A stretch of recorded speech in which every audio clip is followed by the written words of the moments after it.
যার উপরে আপনার আরশ। এ আল্লাহ, আমি বড় গুনাহগার পাপী, চোখ নিয়ে এসে আজ তোমার ওই কাবাকে দেখছি। জনমবার বলতাম কাবাতে শরীফাতে কোনোদিন দেখার সৌভাগ্য হয়নি, আর সেই কাবা আমার চোখের সামনে।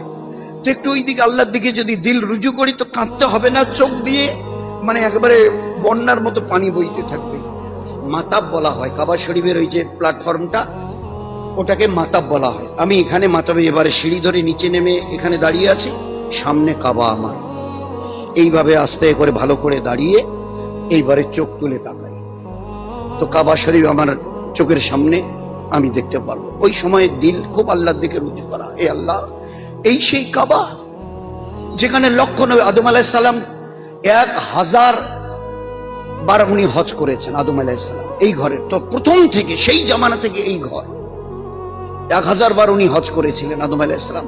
এই আল্লাহ, এমন কোন নবী বাদ যায়নি যে নবী এই ঘরের তওয়াফ করেনি। এ ঘরে এমন ঘর যার উপরে আপনার আরশ। এ আল্লাহ, আমি বড় গুনাহগার পাপী, চোখ নিয়ে এসে আজ তোমার ওই কাবাকে দেখছি।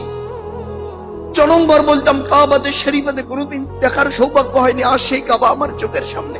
তো একটু ওই দিকে আল্লাহর দিকে যদি দিল রুজু করি তো কাঁদতে হবে না, চোখ দিয়ে মানে একেবারে বন্যার মতো পানি বইতে থাকবে। ওই সময় কাবাকে যখনই চোখের দিকে আস্তে করে মাথা তুলে দেখলাম, দেখার সঙ্গে সঙ্গে এবারে আল্লাহু আকবার, আল্লাহু আকবার, আল্লাহু আকবার, লা ইলাহা ইল্লাল্লাহ, লা ইলাহা ইল্লাল্লাহ, লা ইলাহা ইল্লাল্লাহ, আলহামদুলিল্লাহ, আলহামদুলিল্লাহ, আলহামদুলিল্লাহ। এই তিনবার কবার হলো ভাই? এই 9 বার রফাদাইন আমাকে করতে হবে।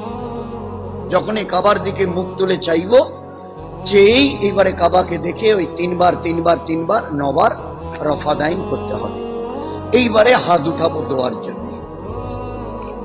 হাত উঠিয়ে প্রথম যে দোয়াটা, যেটা সবাই মুখস্থ করে নি, ছোট্ট একটা লাইন, এ আল্লাহ, আজকের দিন থেকে নিয়ে আমার মৃত্যু অবধি যত দোয়া আমি করব সব যেন তোমার কাছে কবুল হয়।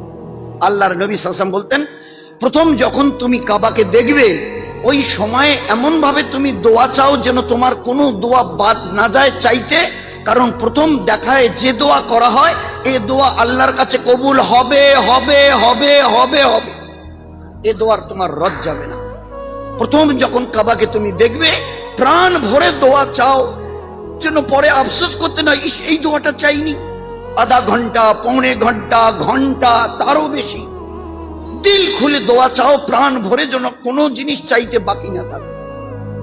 আমার সাথী ভাইরা পাশে আছেন, ওনাদের আধা ঘন্টায় দোয়া হয়ে গেল, আমি তখনও দোয়া করছি, আরো 2 ভাই দোয়া করছে।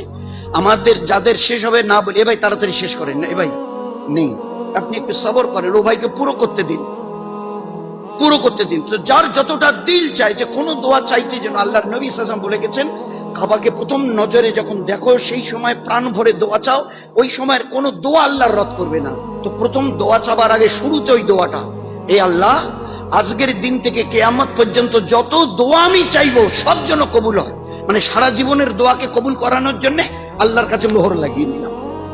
এইবারে আপনার দিল ভরে আপনি দোয়া চান। দোয়া শেষ হয়ে গেল। দোয়া শেষ হওয়ার পরে এবার প্রথম কাজ আমার আল্লাহর ঘরকে তওয়াফ করা। দুনিয়ার যে কোনো মসজিদে যাবেন, যে কোনো মসজিদে নববীতে আমরা কয়দিন পরে যাব, তো দুনিয়ার যে কোনো মসজিদে গেলে মসজিদে ঢুকে আগে 2 রাকাত তাহিয়াতুল মসজিদ পড়তে হয়, সুন্নাত। এটা পড়তে হয়, এটা বড় সুন্নাত। মসজিদে নববীতে হুজুর বসে আছেন, একজন সাহাবী গালেবান আনাস রাদিয়াল্লাহু তাআলা দেখা করার জন্য এলেন, সালাম দিয়ে হুজুরের পাশে বসে কথা বলছে। আল্লাহর নবী বললেন, আনাস, তুমি মসজিদের হক আদায় করেছো, এটা আল্লাহর ঘর, আগে আল্লাহর হক আদায় করো, আগে 2 রাকাত তাহিয়াতুল মসজিদ পড়ো, আল্লাহর হকটা আদায় করো, তারপরে আমার সঙ্গে কথা বলো। তো সারা দুনিয়ার মসজিদে গেলে আগে 2 রাকাত তাহিয়াতুল মসজিদ পড়ে নিতে হয়, কিন্তু বাইতুল্লাহ এমন একটা জায়গা যে এখানে ঢোকার পরে 2 রাকাত তাহিয়াতুল ওযু নেই, ঢুকেই মাত্র প্রথম দোয়া করে তওয়াফ করো। তওয়াফের আমলটা সবচাইতে এখানে দামি, কারণ প্রতি মুহূর্তে, প্রতি সেকেন্ডে 120টা রহমত আসমান থেকে এই কাবার উপরে নাজিল হয়। যারা তওয়াফ করেন, তওয়াফ মানে 7 চক্কর, যারা তওয়াফ করেন তাদেরকে 60টা রহমত দেওয়া হয়। যারা নামাজ পড়েন, কোরআন পড়েন, জিকির আজগার করেন, দোয়া কান্নাকাটি করেন, তাদেরকে 40টা রহমত দেওয়া হয়। আর যারা চুপচাপ বসে থেকে কোনো একটা জায়গায় বসে কাবাকে শুধু যদি দেখে, তো তাদেরকে 20টা